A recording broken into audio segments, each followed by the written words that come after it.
வணக்கம். இப்போ நம்ம சிக்கன் கிரேவி எப்படி செய்கிறதுன்னு பார்ப்போம்.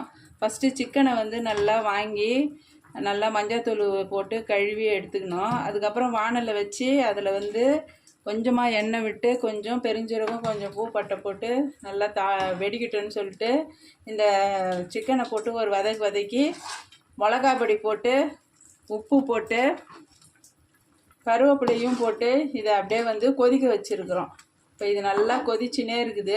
இப்போ இது கொஞ்சம் வேகட்டும்னு சொல்லிவிட்டு நம்ம மசாலா ரெடி பண்ணின்னு வரப்போகிறோம்.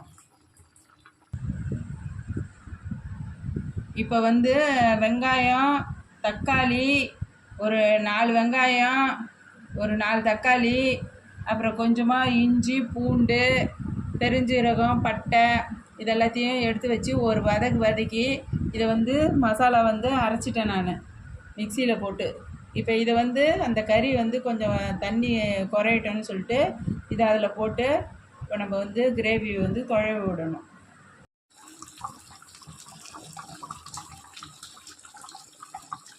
இப்போ தண்ணி வத்திருச்சு பாருங்கள். இந்த ஸ்டேஜில் நம்ம வதக்கி அரைச்சி வச்சுருக்குறோம் பாருங்கள். வெங்காயம், தக்காளி, பெருஞ்சீரகம், பூ, பட்டை, கிராம்பு எல்லாத்தையும் அதை இப்போ இதில் ஊற்ற போகிறோம்.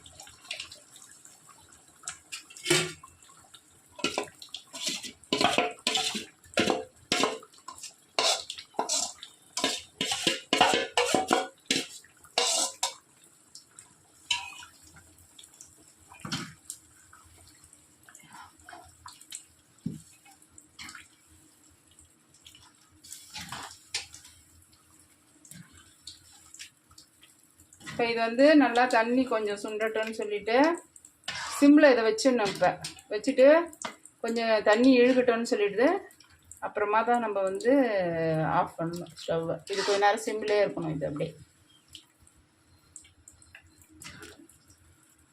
இப்போ பாருங்கள், கிரேவி நல்லா திக்காக ஆயிடுச்சு.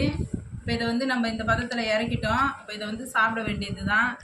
இப்போ இந்த மாதிரி சாப்பிட்டோம்னா நல்லா டேஸ்ட்டாக இருக்கும். இந்த பக்குவத்திலே செய்யுங்க.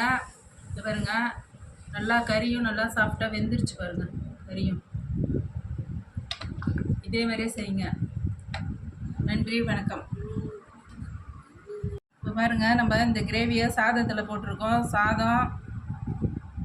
சாதம் ஒரு சிக்கன் பீஸு இதை வச்சு இந்த சாதத்துக்கு இந்த கிரேவியை வச்சு சாப்பிட்டா நல்லா டேஸ்ட்டாக இருக்கும். இதேமாரியே செய்யுங்க. இது பாருங்கள், கறி நல்லா சாஃப்டாக வெந்துருக்குது பாருங்கள். இதேமாரியே செய்யுங்க.